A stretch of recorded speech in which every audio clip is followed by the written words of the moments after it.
Ayan mga kahasang, good morning po. Meron po tayong isang koi na naghihingalo. So actually he's fighting for his life. Ayan, nilagyan po natin yung tubig ng asin, methylene blue, at saka itong produkto na to. Ayan. So titignan natin kung nakasurvive siya. So nilagyan din po natin ng AquaGuard or yung pang natural pang conditioner or pang conditioning ng tubig. Ayan, ito po. So as of this time, so nakita ko siyang lumulutang kaninang umaga around 6 AM.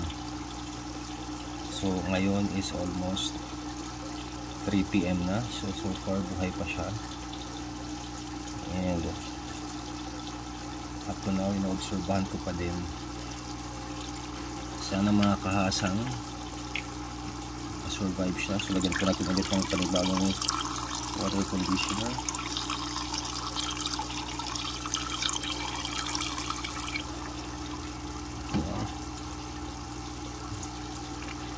So pangtanggal din ng chlorine po ang water conditioner.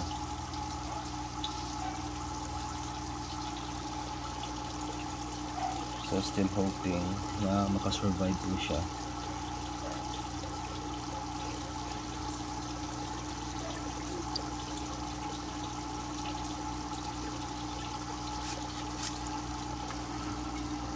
So since first time ko po ito nagka-experience ng ganitong situation dahil malalaki na sila, so far malinis naman ang tubig nila sa pond.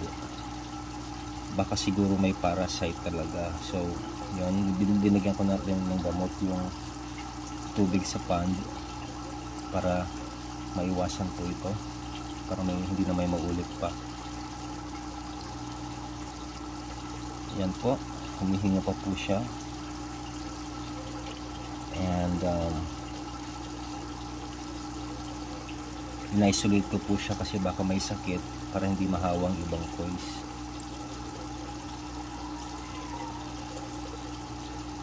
Kompleto naman sila sa food. Ayan, 3 times a day ko po sila pinapakain. Pero probably because of the change of weather, kaya siguro baka ayan, may nagkasakit na koi. So balikan po natin siya after siguro mamayang 5 PM or bago magdilim.